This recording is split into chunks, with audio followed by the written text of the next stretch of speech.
Hello, and welcome back to another episode of International Immersion, a podcast where we seek to capture various people, cultures, places, and bring them together in an environment where we can learn about each other and explore this amazing world of ours. So for today's episode, we have a very interesting topic and some interesting guests today. So we have a couple with us from two different backgrounds, and we thought it would be perfect to discuss with them what it's like to be in a multicultural or multi-ethnic relationship, or in their case, having been married. So my two guests today, I'd like to welcome you to the podcast, and by all means, we'd love to introduce yourself and kind of give us a little background about yourselves. We can go first. Sure. All right. Hi, guys. My name is Vu.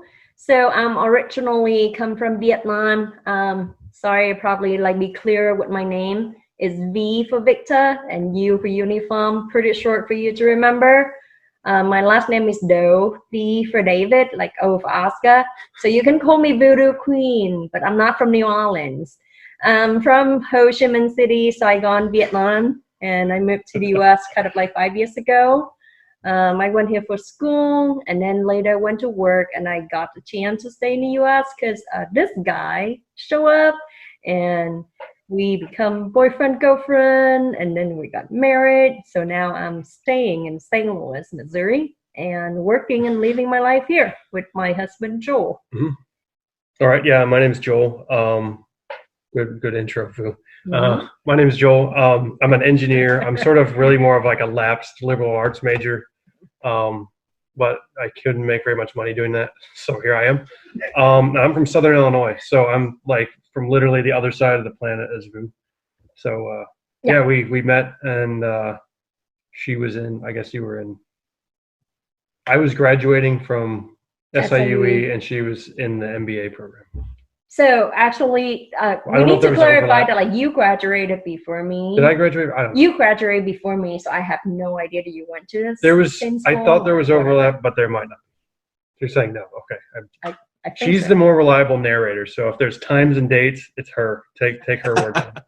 Yep. Well, it's a pleasure to have you both on today, and thanks for giving us a little background about yourselves. And yeah, I definitely can see, you guys come from very different places, but it's kind of neat that you guys are now where you are, and in a nice marriage now. So I just think it's kind of cool to talk about and learn about like how you guys came to know each other, and kind of going through and dissecting the different aspects of your relationship, and maybe we'll give people more of an idea of like how multicultural marriages or relationships work, because in a lot of places people don't have the opportunity to see that or even experience that.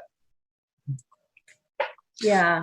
So to begin with, you guys gave us a nice little background. So, most importantly, so how did you first meet? Interesting question. We have kind of different recall and memories, but I think we know where it is. But generally, we met through Joel's younger sister, Alexis, which is kind of like my one of my closest girlfriend when I came to school. But do you recall the first time that we technically met, or whatever? There's two stories. There's a story Vu wants to remember, and there's a story that I remember just because I don't know why. So the official story is we met on a camping trip, and both times I think I made a bad impression, because the first time was at a holiday event, and Vu was there with my sister, and they thought those two were a couple, and I was there with my ex-girlfriend, and so I wasn't really in the market, I guess. So we just started. It was like ships in the night, But then later on, my sister was like, "Oh, I'm gonna play matchmaker," and that's funny. after he broke up with the previous girl. Not to mention being your ex, that had to be a little awkward too.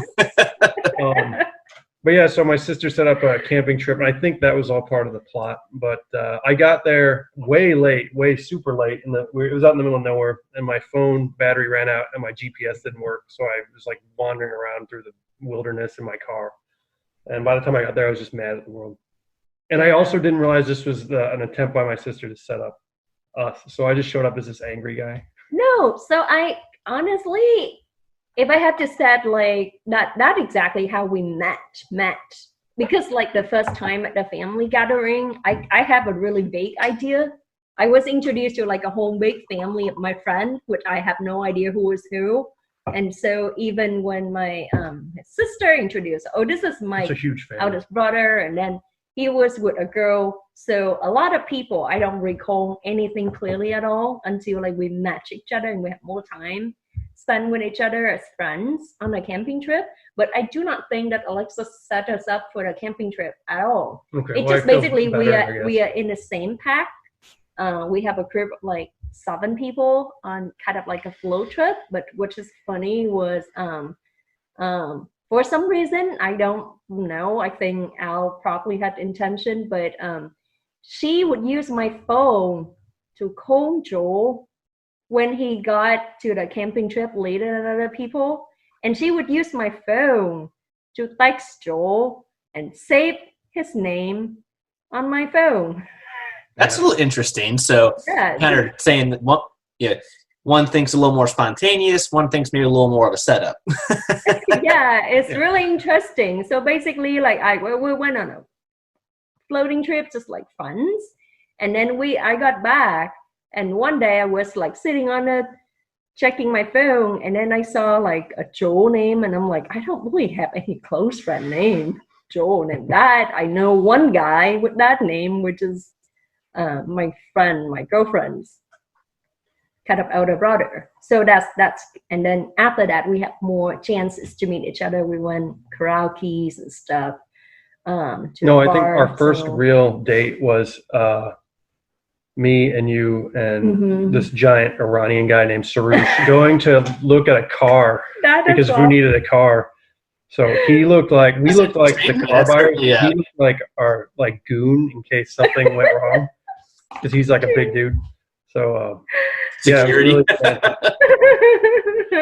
Yeah, there's that as well. But so that kind of leads me into kind of the next question. I think is like, how did your relationship develop? So you guys had this interesting way of meeting, involving Joel, your sister, and then so how did it develop from there? I think it was basically that after the float trip, we kind of like started to have you can call it like starting to know like friendship, although we're not close.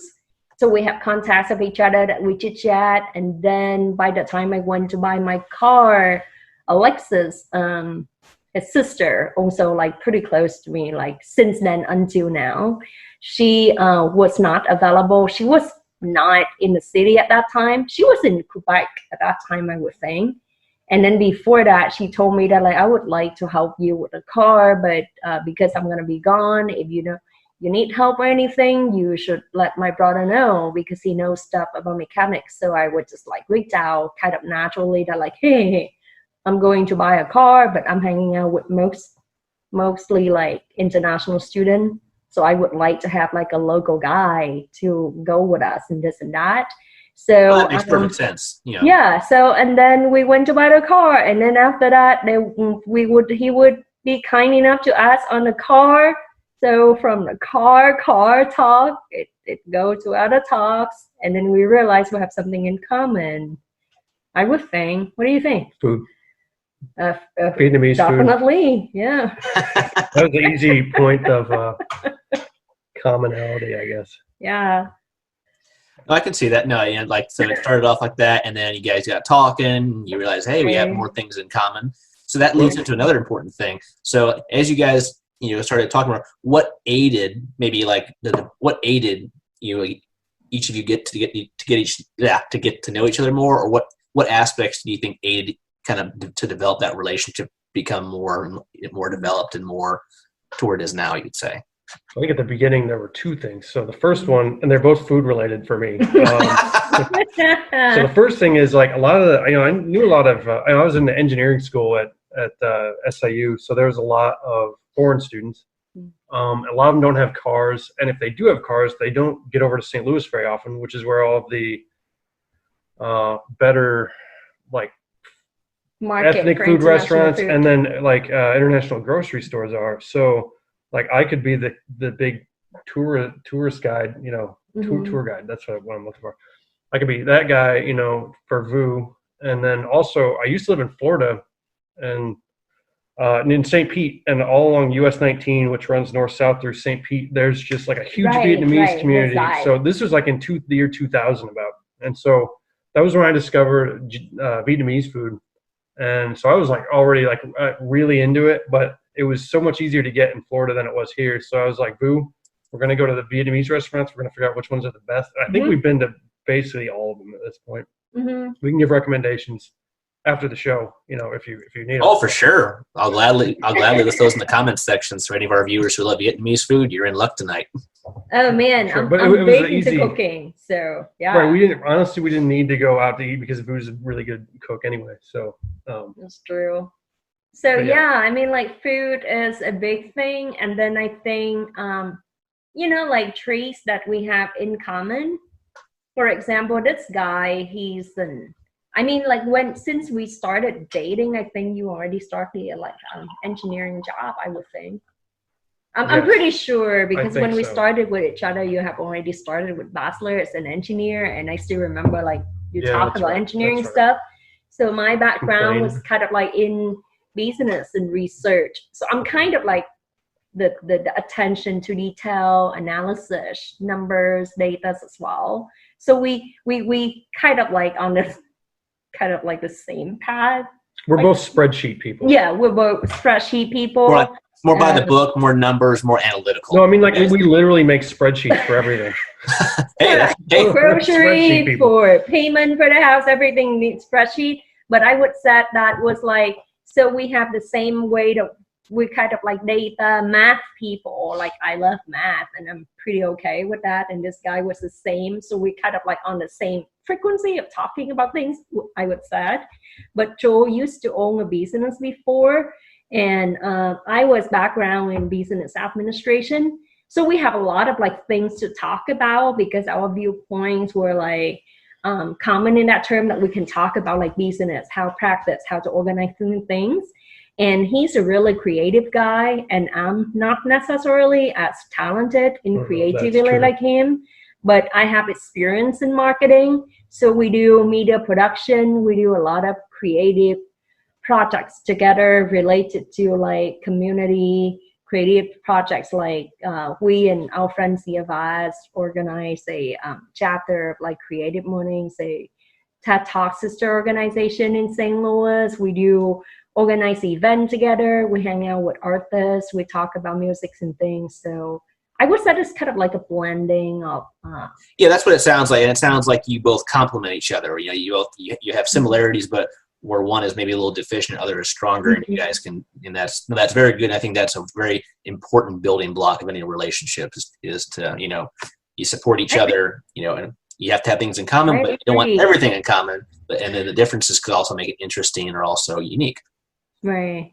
And that leads into kind of my next big thing. So you guys kind of found some common ground and some commonalities, but how would you say your backgrounds and where you were from influenced you guys, like once you were together? And that kind of leads into another question. So the first one would be like, how did your backgrounds influence you? And then what would you say were like, what surprised you the most about each other, like habits, things like that? Yeah. So talking about background, it's kind of like a large word. I would say that like there's a lot in terms of like background. For example, geographically, I'm from Vietnam, Asia. This guy never been into Asia. No. So I would think with somebody with an inquisitive mind like Joel, he's really curious about things that he doesn't know. He's a guy that like a lifelong learner. He likes to learn everything that he doesn't know. So I would say that like the fact that I'm totally from a different planet, different culture, different continent is kind of interesting to him, because when we hang out, we talk about stuff. He was just like, you have all kind of crazy idea that I've never had. I would think that is act in an interesting factor, which is like basically I am interesting to him just because I'm so different. I came from like something that like totally different than him, where he's from. So that builds in a lot. But another fact, which is like when we hang out, because I also introduced him with like my Vietnamese friend community in the US, and we saw some of the things that possibly put us different than other people was I'm kind of like a wild girl. I keep my tradition, but at the same time, I'm very open to American culture.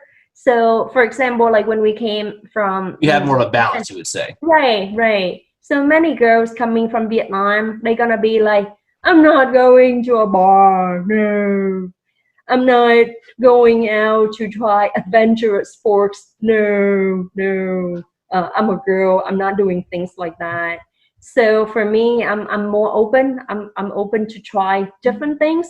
I'm trying like sports and activities that he introduced because I'm kind of curious about cultures as well. So I would say that like because of our difference, it creates interest in each other. If that makes sense to you. No, completely. And I think that's one thing that I think a lot of people, if they're from varying backgrounds or very different backgrounds, that's a big point they can discuss and go off into, because there's so much differences. It'll take so long to kind of learn them. That's a huge point of mutual curiosity.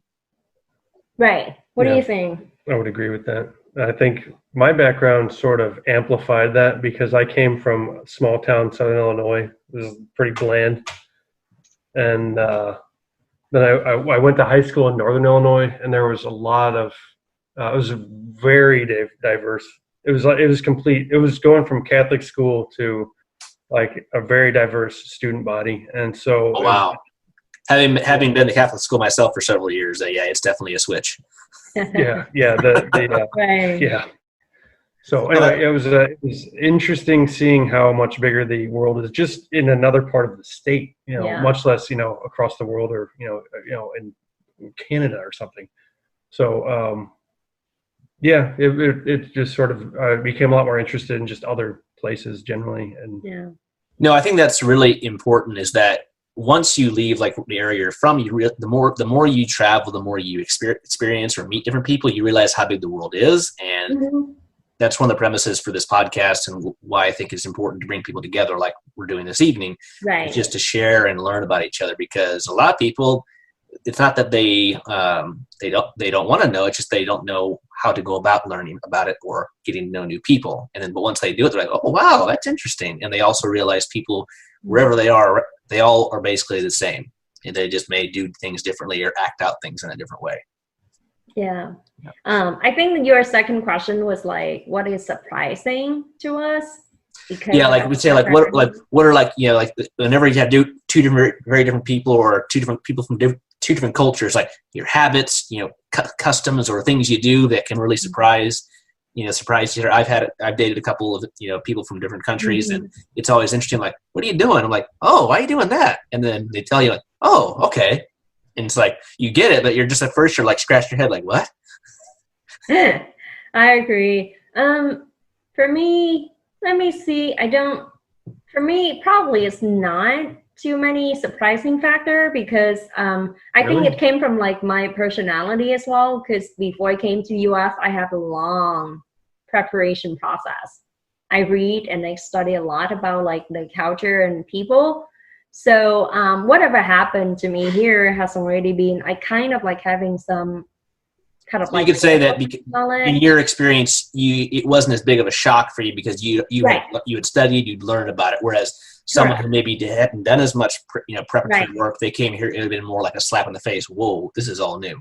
I think I'm more on a prepared side in the relationship because since I was in Vietnam, I hang out with friends from the US and I help American expats and stuff. So I kind of like having a pretty clear idea of what it's gonna be like for my life here. But I think Joel would see a lot of difference because he never expected he's gonna date an Asian girl or like a Vietnamese girl. I would say so.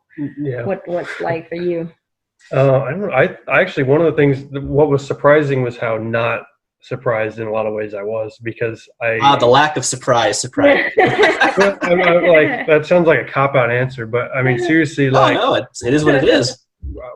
Well, okay. So again, being in the engineering program, there were a lot of foreign students who sort of never left their peer group of kids from their same country. English wasn't very good, and they didn't really. They just had like no interest in American culture. They were here to get the degree, and they're probably going to go home. Vu is definitely not that. Vu like has awesome English. Like she was very interested in the culture, and so like for me, it was like a cakewalk. Like I didn't have to deal with too much. Yeah, confusing, strange. No, you bring up a very good point. I think that's a lot of people when they travel or they live abroad. Sometimes you have people that just they soak it up like a sponge, or those who just become very isolated and they just stick to their ways and don't do anything. And for me, if you're going to travel or study, that's a waste. Don't even do it if you're not willing to kind of. You don't have to like become that someone from that country, but you want to become aware or just absorb as much as you can. That's the point. I agree, because like when you go back to the work background, so my background, like I grew up in Vietnam, but since I graduated from college, I live and work in Singapore, and then I worked with a Japanese, but I also went to help my boss open company, and I was staying and work in Indonesia and Thailand.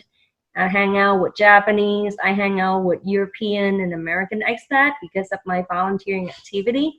So I'm kind of like you had a lot of exposure to many different types of people. Right. My friends still tease me that she's a global citizen, global girl. Well, I mean, literally, you are. I mean, you've done all that, and you've met people. You've worked in different places. So I think the more you do travel, and the more places you live at or spend time with, you do consider yourself more of a global citizen. I mean, I do it away from my own experiences from living outside the United States. So no, I totally agree with you on that. Yeah. So I think like that really helped with me when I come here. I'm very open to learn new things. And if I'm not knowing that yet, I would be open to learn. I would be open to try. So that makes things a little bit easier for us. No, that's great. And, I think you guys are lucky in that, because a lot of couples, they run into big roadblocks involving these matters. And that brings us into another great point. So, what were some of the biggest challenges you guys faced?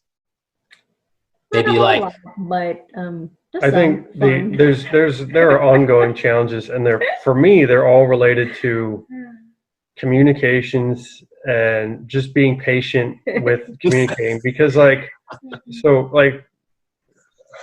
for right now, for no reason at all, I'm learning German. I don't know why. I don't know anyone from Germany. I've never been to Germany. I have no plans to go to Germany. No, wait, your father family is 180 years ago. Like, my grandparents could swear in German. That was all I've heard that so many times. People don't learn a language, but they learn the cuss words.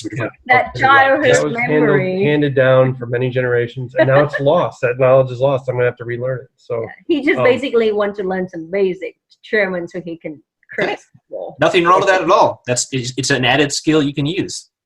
So this was one of those tangents I was talking about where now it's lost. I have no idea what I was talking about, so you might have to edit that one out. Okay. No, that's plenty interesting. Basically, just challenges. The challenges. You're talking about challenges. So I still have no idea what I was talking about. You're talking about like challenge for communication. Okay, so one of the things in German is very much so I tried learning Vietnamese. It was a disaster. I'm going to come back to that. I promise. But perhaps that could be an entire episode. Yeah. How to not learn Japanese, starring Joel, or not Japanese, Vietnamese. I tried doing Japanese too. That was even worse. So Vietnamese has a higher percentage of likelihood of happening. Agree. Go back to the challenge. Right. So so learning German, right? So it's very similar to English, but there's a lot of like subtle meaning differences, and so like in the back, and I like language history and stuff. I'm not someone who's good at learning languages, but I like learning about I understand completely. Evolution of languages and stuff like that. And so it's interesting to me when like two words that come from the same spot, in English and German, diverge at some point, and the meaning difference is subtle. It's not like red and blue. It's like, this means red in this language. This means like maroonish red in this language. But you have to like learn by doing or something. You have to figure it out by being in the culture or something. Maybe that's a terrible example, but that's immersion. Immersion is very important. Okay. Well, so it's always in the back of my head that there is like some subtle point that I'm not getting across, and it's not Vu's fault. It's just like you can't ever really know that the person you're talking to understands it as you understand it. Yeah. And sometimes I have kind of a short fuse, so I'm like, I see. And then she's more like, patience understood. And then she does something, and it's like completely not what I was expecting, and I'm just like, ugh. I would say that's that, like, the main challenge. I would say that, like, my English is quite good compared to an average girl coming. No, your English is quite good. I think it's very good. Yeah, but the fact that I did not grow up here, I do not have the cultural input, I do not have the historical input, that sometimes make things different, because what he said, I still thought it was like, it's a lifelong learning process. So sometimes what you said in another language, and I am not 100% native speaker, I still have trouble with understanding. You should edit it out. No, yeah, we say, like, there are many, like, subtleties, cultural, historical, there are these subtleties that, like, any language you learn, you may understand how to communicate, but they may say something in a different context, and you're like, what? Yes, context. It's more like, because if you did not growing up here, it's really hard sometimes, but like something that you taught was like, it involved the history of the language and the way that you grow up and things. But for somebody who is not here, it's not that clear. For example, things like this. And then it's also kind of like, you asking about like the challenge, right? It's coming from the language, but the language is also like a factor, counter. So talking about like this Vietnamese, one of the part of the culture that people, if you're a friend with me, you're a friend with like many Vietnamese, you're gonna know the sense of time is very different to a Vietnamese. Vietnam is a laid-back country. What does that mean? That means that for things that like related to professional purpose, that is based on like, oh, you need to earn money to bring food home, it's important. Then time is kind of like the discipline. If you have to be at work at age, you have to be at work at age. But other than that, whatever is going to be just comparative. So besides work, when you talk to a Vietnamese, like we have a friends gathering, we have a family gathering, the way that a Vietnamese is going to treat it was like, oh, it's not work, it's not my boss talking me. So when they said that like, we need to be at the gathering at like 12 at noon, that means that like, oh, other people are going to come at different time, I can come at any time. It's around that. It doesn't have to be exact noon. So ending up, the way that like Vietnamese developed with that was like, if you invite somebody to a Vietnamese wedding, and we did that for our wedding in Vietnam as well. If you want people to be at the party at 7 p.m., you need to ride in the car. They need to be there at 5 because people will start showing up and they're going to be on there at 7. If you ride in the car, it's 5. So it's really bad. And because I was working for like international company in Vietnam before, and the Japanese are pretty like strict. So I got trained to with that. So for work, I have a different mindset. But for things that's not related to my professional career, I still act like a Vietnamese. So ending up, this guy is like a German descendant, and an engineer, super careful and detail on time. If he said at noon we need to get out, it means that 11:59 shoes and everything have to be at the door. And for me, when he said, oh, it's a family gathering, we're gonna get out at 12 means to me was like, okay, it's about 12, and if I have something that I still need to get done, I may be a little bit some minutes ago, and it caused a lot of frustration. Well, that's funny. So you could say like when it comes to work, it's like you're very because I got paid. They're very regimented to do that. Yes, but for like things that you're not on work salary. related. You should be able. If you can walk in and in 10 minutes you're done for the day, you got everything done. You should walk out that door. Like that's what salary is. I agree. But you should be there when you say you're going to be there. I agree. That's what I think. I agree. So I think I find in many places you can see the differences. Like when I was in Europe, especially like in Germany, oh yeah, they're very regimented. Is that true? I had a coworker went to Germany, just as an aside, and he didn't sign the back of his debit card, and he got lectured every place he went. Like, this is the rules. We signed the back of the debit card. He's just like, oh, all right, finally he signed it or something. But Well, a good example. It's going to be very sticklery for that kind of thing. No, I will say a good example that I'll throw in. Not to change the subject, but when I was studied abroad in Italy, when I entered Italy, they didn't stamp my passport. I was like, no, you're fine, just go through. And I was like, okay. So when I left, I was flying out of Amsterdam, and they're like, how'd you get into the EU? And I'm like, they didn't stamp me. Like, what? And I had to show my student documents and my other stuff to prove I had been in Italy for 6 weeks. And then I remember like the Dutch were looking at each other, and they're just like, the Italians, and they stamped me out. And I was like, whoa. I'll say they said a few other choice words I won't repeat here, but I was like, oh my. So that said a lot there. Not to offend anyone, but that was definitely interesting. Yeah. So, and then going on, like you kind of were discussing, like your family dynamics, like the dynamics of your family and what your people, Vietnamese and Americans or Germans, whatever. How did your families react when you guys were like, "Hey, we're gonna get married"? I'll tell my story's not as entertaining, so I'll say mine first, so that you get So my parents already. Well, let's see. How do we?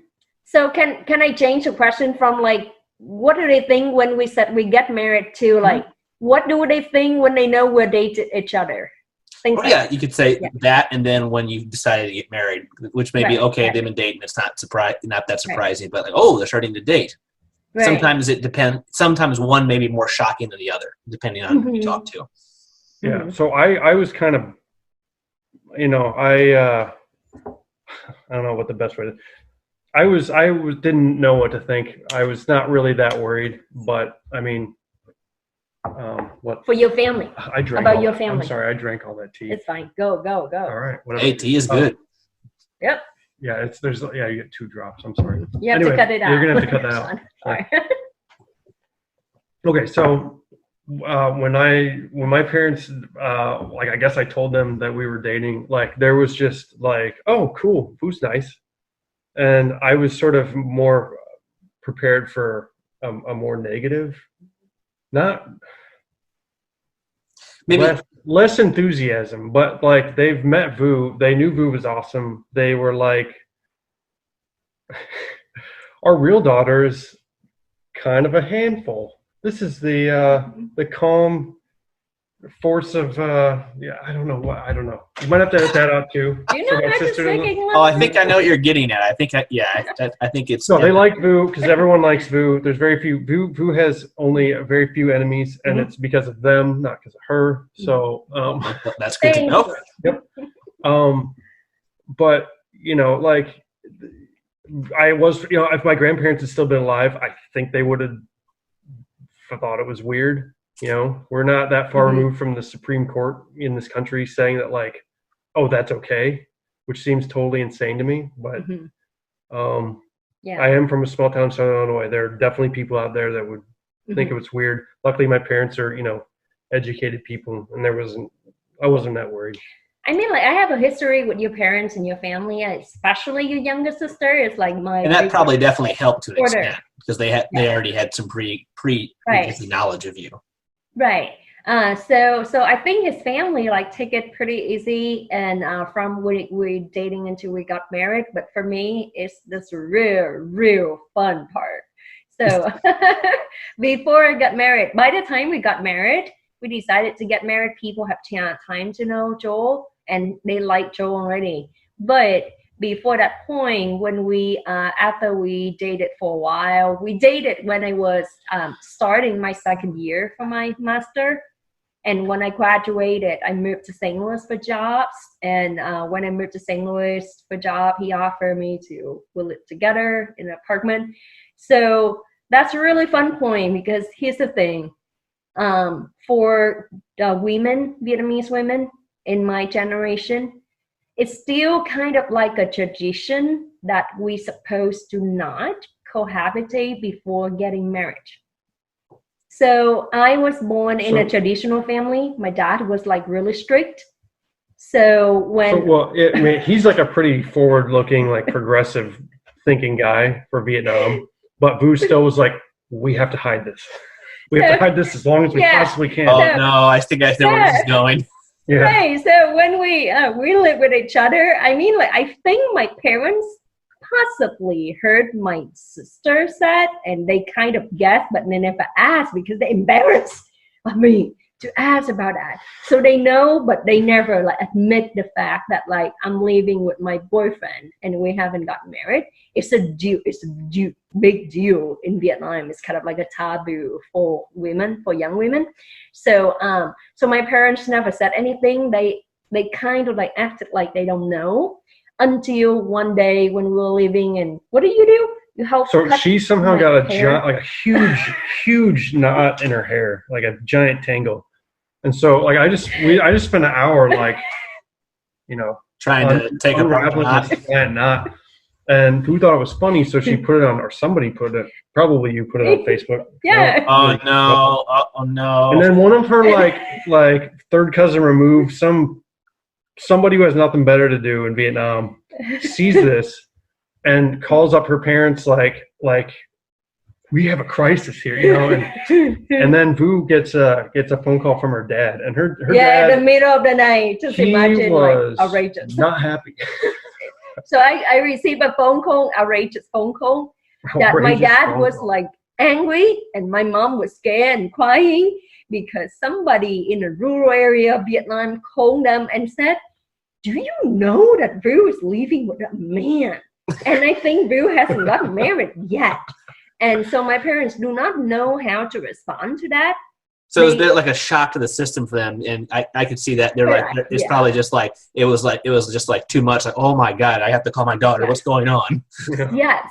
So I mean, like in that conversation, it's embarrassed my parents because for people in Vietnam, it's a taboo.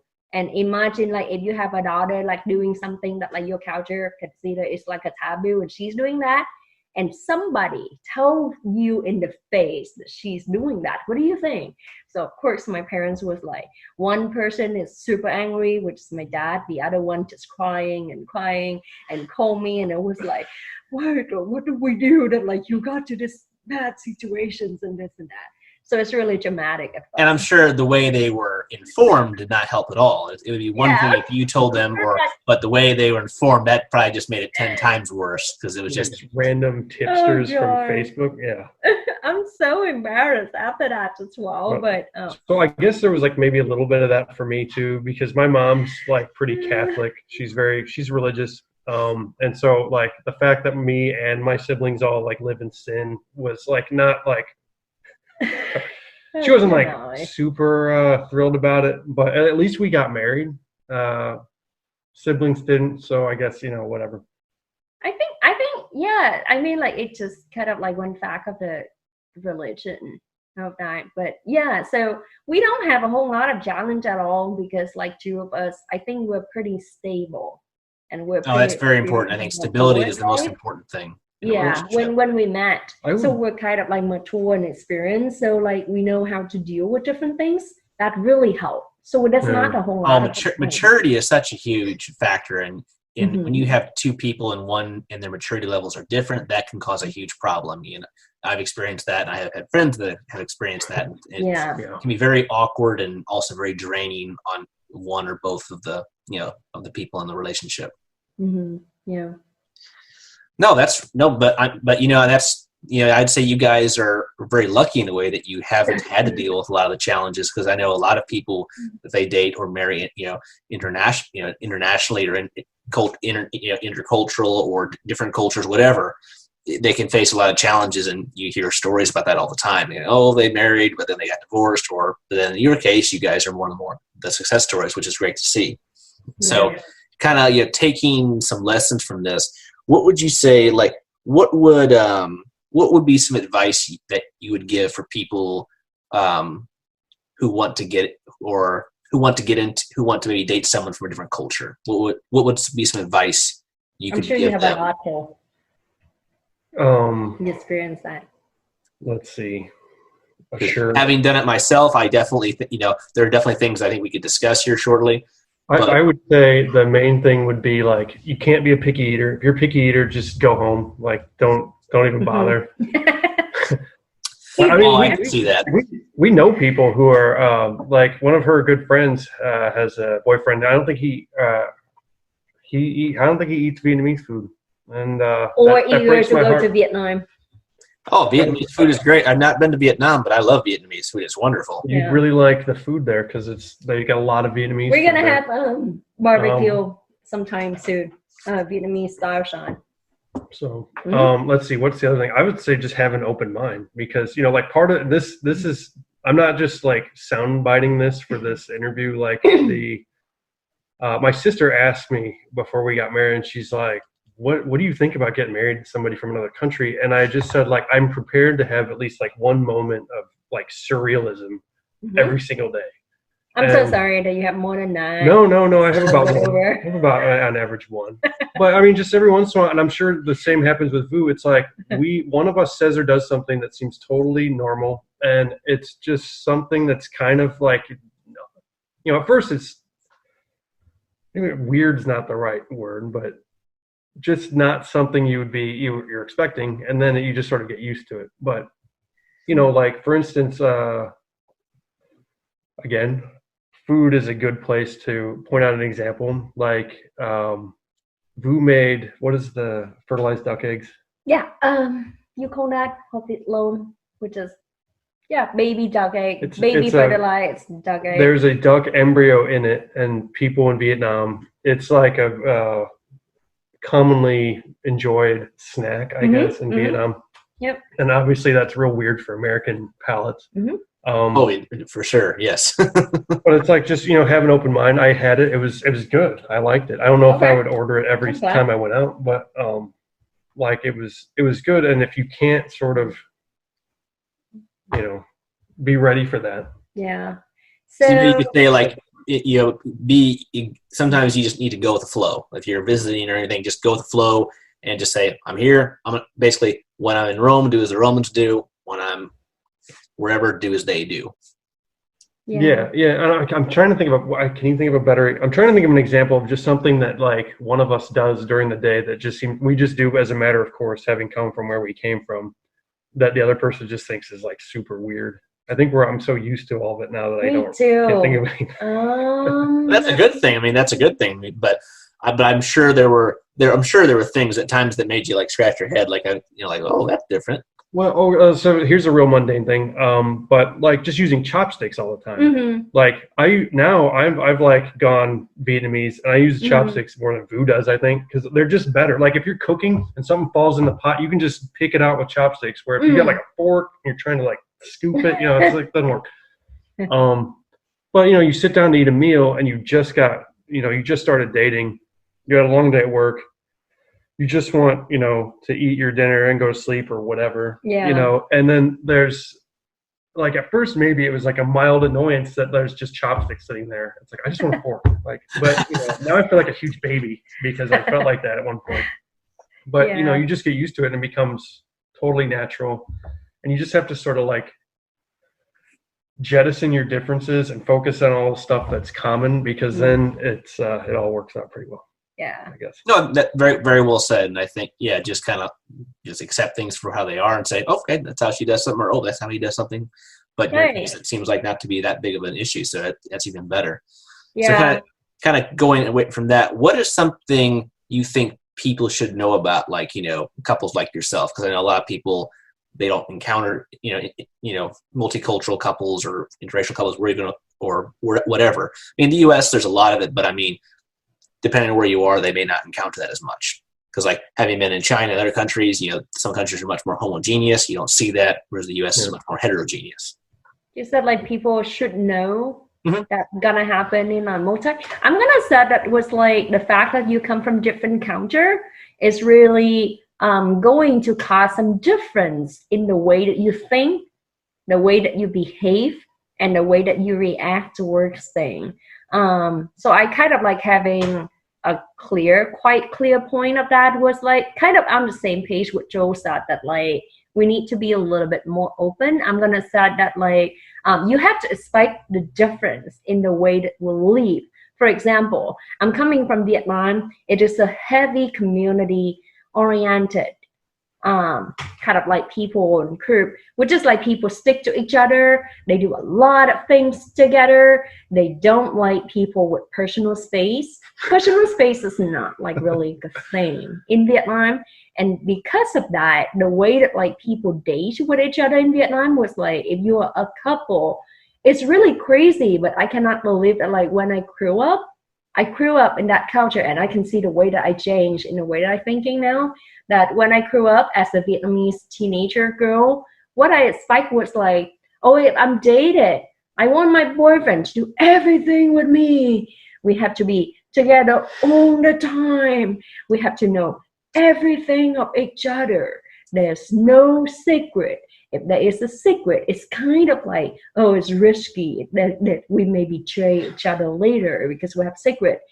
I was taught in that way until I came here, and I have to make myself change because I realized that it's not Joel. It's not that he's selfish, that he wants his time. It's just the way that he was grow up in this culture.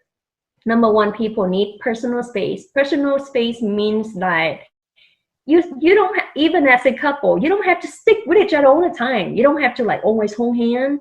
You don't always have to like he doesn't have to like hug me all the time and holding my hand when we go out on the street. Oh, you ask another Vietnamese girl, that's what exactly they gonna expect. When you go out, people need to hold hands. They have to sit close to each other. They do everything together. While when I first dated him, I was taught with one thing that, I saw my guy friends as well. They do not like to be controlled by their girlfriend that was like spend time with a girlfriend all the time. So I kind of like learned that from him, and I realized that we need our own time to do our own thing. We're a couple. It doesn't mean that he had to bring me to all his friends' gathering, and I have to bring him to all my friends' gathering. It's not like that. No, I definitely can relate. Like having spent time in China and other places, the couples, they're always together on the street, holding hands. They're correct. There's not a lot of like PDA per se, but they're just always together. But here, people, couples they have that time together, but they also have time to themselves. And I know from people I know that have dated people like that, and sometimes they're, oh my God, she's like crowding me all the time. Yes. Or vice versa, and it's not because just because that's what they're used to, and the other person's not, or vice versa. So it's just a matter of like having to understand that. And it's like, oh, okay, and not knowing the background or the reasons for that can lead to a lot of problems or arguments or other issues. Just give me some space sometimes. I need some space. Right. And I learned that it is very usual. It's a thing because people grow up here. They need some time for their own. It doesn't have to stick together and do a thing all the time. It's not how an American act. But if it was in Vietnam, I'm sure that my friends would feel really weird when I go on things. And if I go on alone, or if Joe go alone and without bringing me, they do not think about like, oh, sometime he needs to go with his friends. And I want to do something at home. Just me and my plants. Just me reading a book or writing and do some things on my own. We need time for each other because we have different hobbies. We don't have to stick together in own things like that. But it took me a while to realize that. Well, of course, that's not something you just learn like overnight. I mean, that's something you have to learn about someone over time. And I know that it's like, it's like, it's all about balance. You need time together, but you also need time alone. And I've noticed that many countries, in Asia, there's some similarities in that. It doesn't help. I'm like a huge introvert, and Vu's much more social than me. But again, like this is another thing where we've kind of taken our differences and just set them aside and said like, okay, what can we both get out of this? Because like,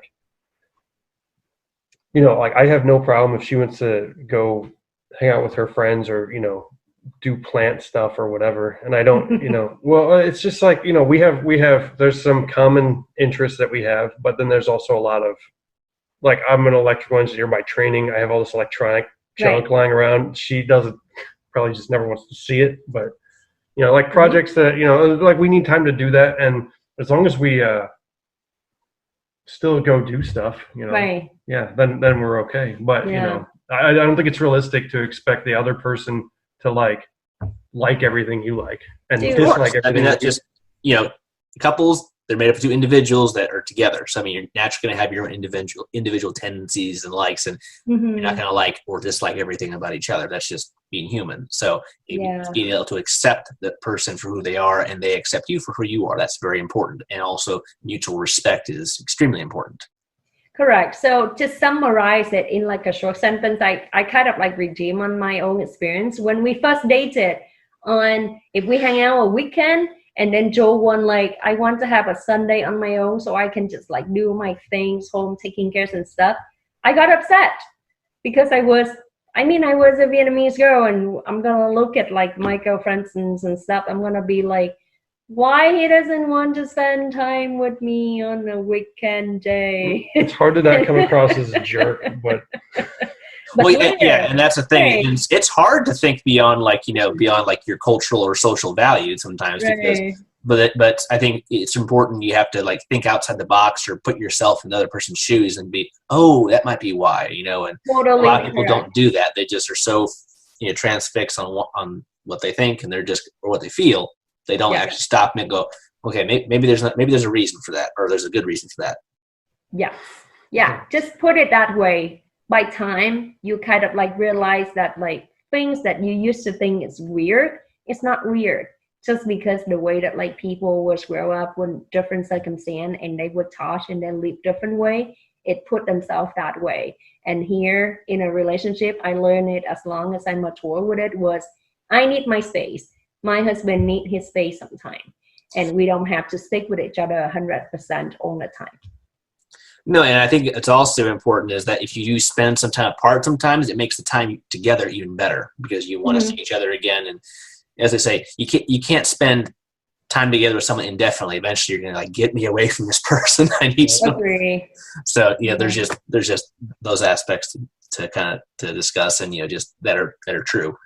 But, well, guys, it's been a really interesting discussion tonight, and it's been great to hear your thoughts and perspectives about, your relationship and then your viewpoints about how you do things, what you do things how either together or separately, and also sharing some advice and suggestions to people about what it's like to either if they want to pursue one or for people who observe or an intercultural or a multicultural couple.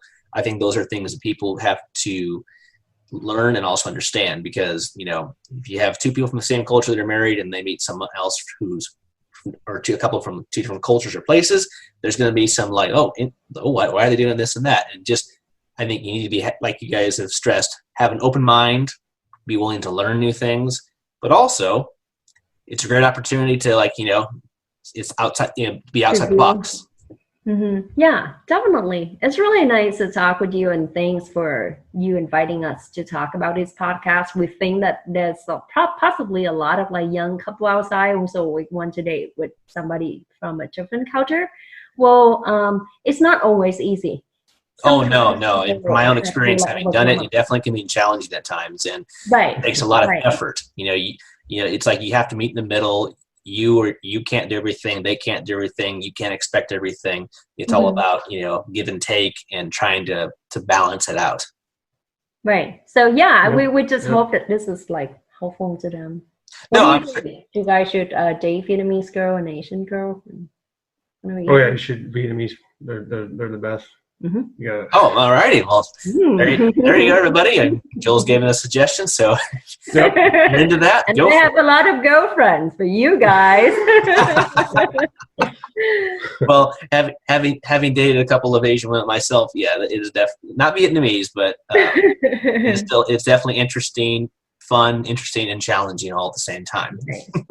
Yeah, it would work out. We learn bit by bit, day by day. But finally, we really love each other. We overcome everything. I myself really appreciate Joel changing himself a lot to match with my crazy lifestyle or whatever. As they say, love conquers all. Mm-hmm. Yeah. Yeah. Well, guys, it's been a pleasure, and I'm looking forward to talking with you guys more about other topics or related topics in the future. And anyone who's interested in Vietnamese food or anything that we've discussed tonight, I will leave in the description on this podcast episode. So thank you everybody for tuning in, and we will see you on the next episode. So this has been another episode of International Immersion. Take care and stay safe out there. Thanks, guys. See ya.